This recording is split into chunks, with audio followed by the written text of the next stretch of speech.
Hi అండి, అందరూ ఎలా ఉన్నారు? ఈరోజు నేను టమాటా గుమ్మడి వడియాలతో పచ్చడి చెప్తున్నానండి. రోటి పచ్చడి.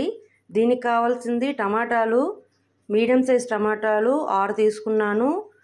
వేయించి పెట్టుకున్న గుమ్మడి వడియాలు ఇలా చిన్న చిన్న ముక్కలుగా చేసుకొని ఒక 5-6 వడియాలు తీసుకున్నానండి.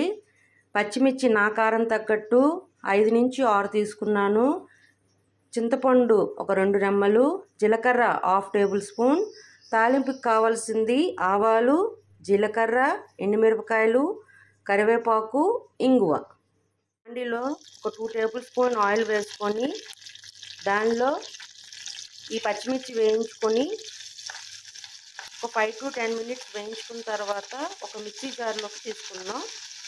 10 మినిట్స్ వేయించుకున్న తర్వాత ఇది మిక్సీ జార్లో తీసుకొని పక్కన పెట్టేసుకుందాం. టమాటాలు కూడా ఉడికించుకుందాం. పూర్తిగా వాటర్ పోయేదాకా ఉడికించుకోవాలండి. దీన్ని మెత్తగా ఉడికించుకొని చల్లారాక ఇది కూడా మిక్సీ జార్లో వేసుకోవాలి.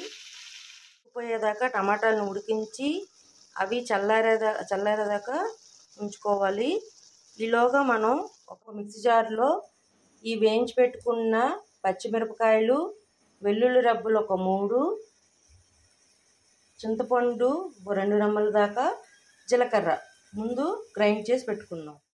టమాటాలు ఉడికిపోయాయి. ఇప్పుడు వేరే ప్లేట్లోని పెట్టుకొని చల్లారేదాకా పక్కన పెట్టేసుకుందాం. అందులో మళ్ళీ 2 టేబుల్ స్పూన్ ఆయిల్ వేసుకొని దీంట్లో తాలింపు దినుసులు వేసుకుందాం. ఇవి ఫ్రై అయ్యాక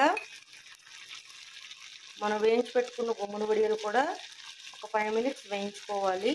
ఈ తాలింపుతో పాటు వేగిపోయింది. ఇప్పుడు దీంట్లో మనం వేయించి పెట్టుకున్న గుమ్మడి వడియాలు కూడా వేసుకొని ఒక 5 మినిట్స్ దాకా వేయించుకుందాం.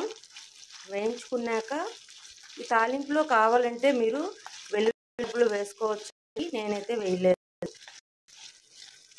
ఒక 5 మినిట్స్ తర్వాత టమాటాలు కూడా చల్లారిపోయి పూర్తిగా పేస్ట్ లాగా కాకుండా చిల్లపల్లాగా గ్రైండ్ చేసుకొని ఆ పేస్ట్ని దీంట్లో వేసుకోవాలి. నేను చెప్పాను కదా, మిక్సీలో పచ్చిమిర్చి, జీలకర్ర, చింతపండు, ఉప్పు వేసి గ్రైండ్ చేశాను. టమాటాలు కూడా వేసి గ్రైండ్ చేసేస్తాను. ఇప్పుడు చిల్లపిల్లగా గ్రైండ్ చేసుకున్నాను. ఇప్పుడు వడియాలు కూడా వేగిపోయాయండి.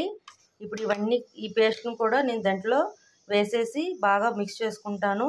ఉప్పు సరిపోయిందో లేదో చూసుకుంటే సరిపోతుంది. ఇది వేడి వేడి అన్నంతో నెయ్యి వేసుకొని తింటే చాలా బాగుంటుందండి పచ్చడి.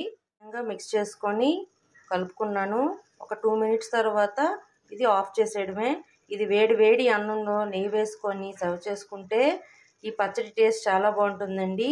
మధ్య మధ్యన వడియం ముక్కలు తింటుంటే టేస్ట్ అయితే చాలా బాగుంటుంది. అంతేనండి, గుమ్మడి వడియాలు టమాటా పచ్చడి రెడీ. మీకు నచ్చినట్లయితే like, share and subscribe. Bye.